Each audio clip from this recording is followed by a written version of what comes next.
Laissant les plaines fertiles de Marrakech, la route s'élève en lacet, traversant des forêts de chênes verts et de pins d'Alep, d'où surgissent des villages de terre rouge. Puis, progressivement, la végétation disparaît, pour laisser place à un paysage dénudé, balayé par des vents violents. Nous atteignons enfin le Tizin Tishka, 2260 mètres, le passage routier le plus élevé du Maroc.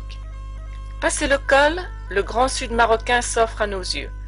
Étendue immense et désertique, entrecoupée de longues palmeraies, de vergers et de petits champs aux cultures délicates des oasis.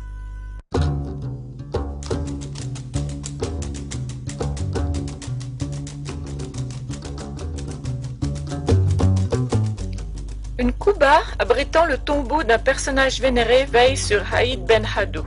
Dans les années 50, la population a délaissé le Ksar pour s'installer sur la rive ouest de l'Oued, profitant ainsi de l'eau courante et de l'électricité. Seules quelques familles y vivent encore.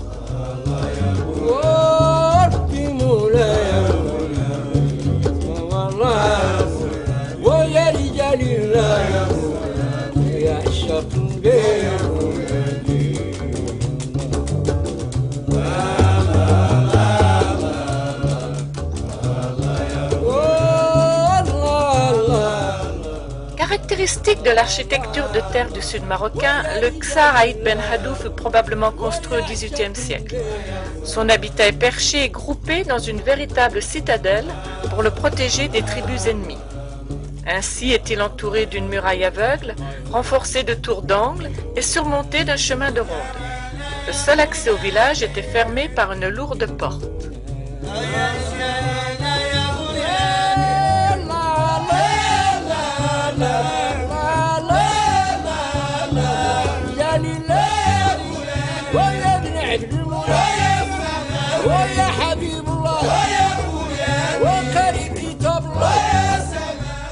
Derrière la muraille se blottissent de nombreuses maisons d'habitation.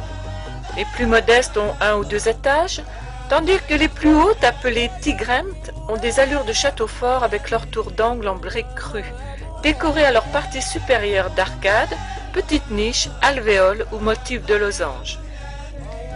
Le Ksar comporte aussi des espaces communautaires, mosquées, places publiques, aires de battage en dehors des remparts, caravansérail, cimetières musulmans et juifs et greniers dominant le village.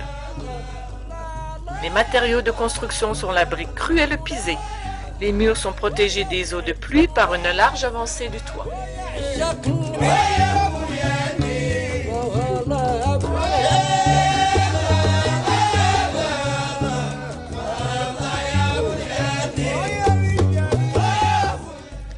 Le grenier ou igerm sert à entreposer les récoltes en les mettant à l'abri des intempéries et des attaques des pillards.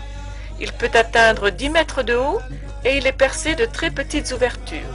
Chaque famille possède une case à grains dont seul le chef de famille en détient la clé.